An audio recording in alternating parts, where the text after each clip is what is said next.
Assalamualaikum warahmatullahi wabarakatuh. Perkenalkan, kami dari kelompok organisasi kemasyarakatan yang terdiri dari saya sendiri, Nurlita. Saya Rizkia. Saya Miranda.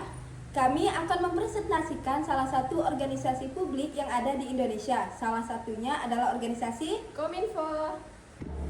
Baik, langsung saja kita ke pembahasan Dinas Kominfo.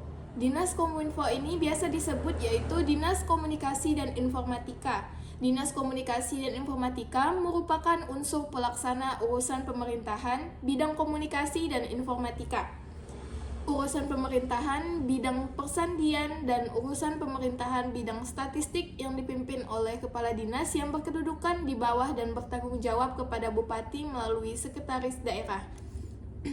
Nah, next selanjutnya yaitu kami menampilkan struktur organisasi Kominfo. Pada bagian yang kami tampilkan di sini, yang paling tinggi yaitu kepala dinas, dan yang di bawah-bawahnya, yang bawah pertama kepala dinas yaitu layanan e-government dan persandian, dan yang di sampingnya yaitu sekretaris. Nah, di bawah sekretaris ini terdapat di dalam bidang keuangan, perencanaan dan evaluasi, dan umum dan kepegawaian.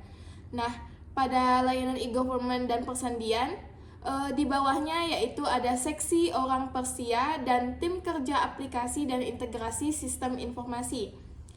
Nah, selanjutnya di bawah layanan seksi orang Persia dan tim kerja aplikasi terdapat tim kerja layanan informatika.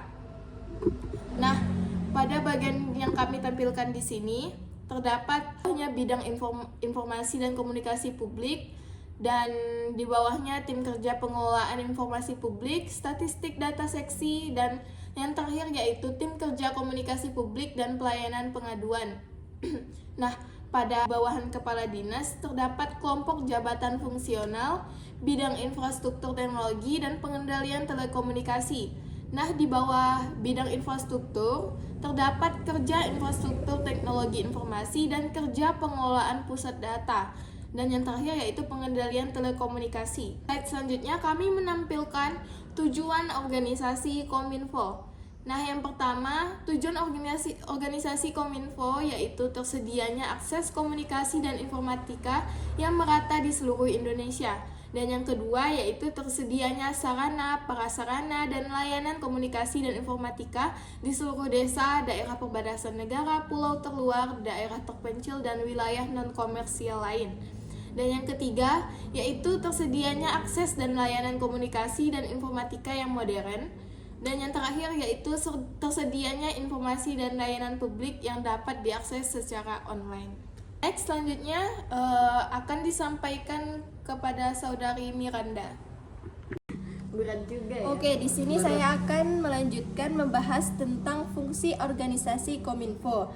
Dalam melaksanakan tugas Diskominfo mempunyai fungsi sebagai berikut.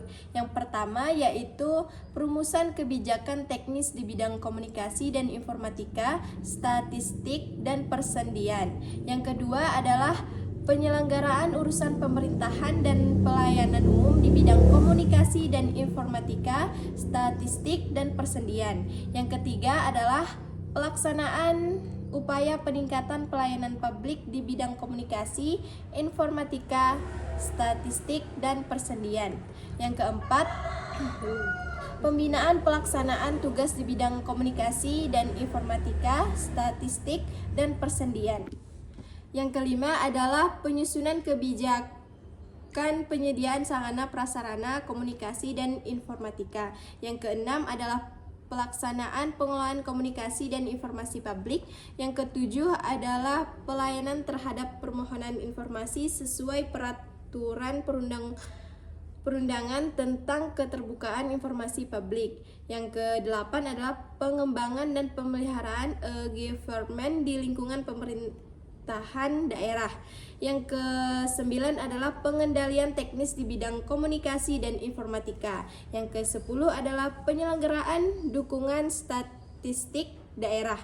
Yang ke-11 adalah pelaksanaan pengamanan informasi dan berita sandi.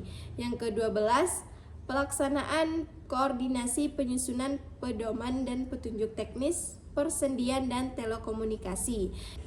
Yang ke-13 adalah penyelenggaraan kesekretariatan Diskominfo. Yang ke-14 adalah monitoring, evaluasi, dan pelaporan terhadap pelaksanaan tugas di bidang komunikasi dan informatika, statistik, dan persediaan. Yang terakhir adalah pelaksanaan tugas lain yang diberikan oleh Bupati sesuai dengan tugas dan fungsinya. Selanjutnya di sini ada evaluasi efektivitas organisasi.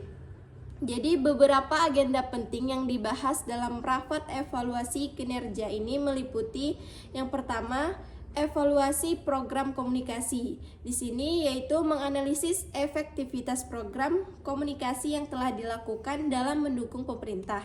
Yang kedua ada evaluasi penyebaran informasi, yaitu mengevaluasi cara informasi pemerintah disebarkan kepada masyarakat, termasuk melalui media sosial, situs web resmi, dan lainnya.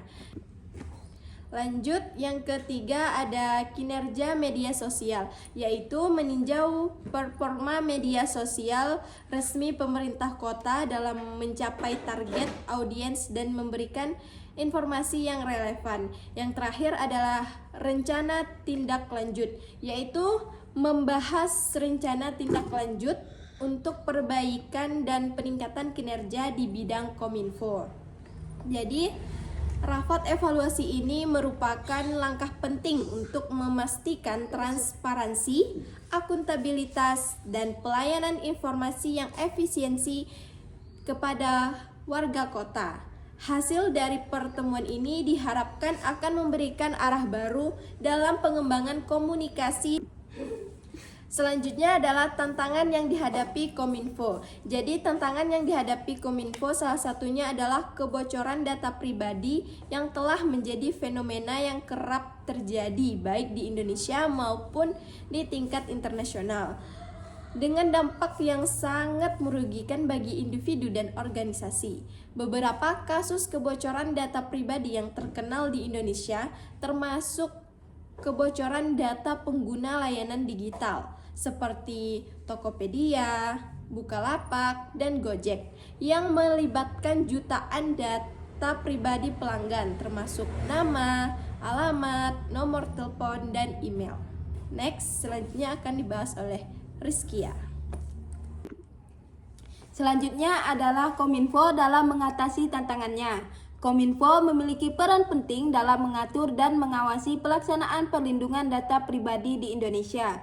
Sebagai lembaga yang bertanggung jawab dalam pengelolaan dan pengawasan sektor komunikasi dan informatika, Kominfo memastikan bahwa perlindungan data pribadi dilaksanakan sesuai dengan peraturan yang berlaku. Salah satu kebijakan utama yang diterapkan adalah pengembangan regulasi yang mengatur pengumpulan, penyimpanan, dan pemrosesan data pribadi guna melindungi hak-hak warga negara dari penyalahgunaan informasi. Kominfo juga berperan dalam penyusunan Undang-Undang Perlindungan Data Pribadi yang disahkan pada tahun 2022 yang menjadi dasar hukum bagi kebijakan perlindungan data pribadi di Indonesia.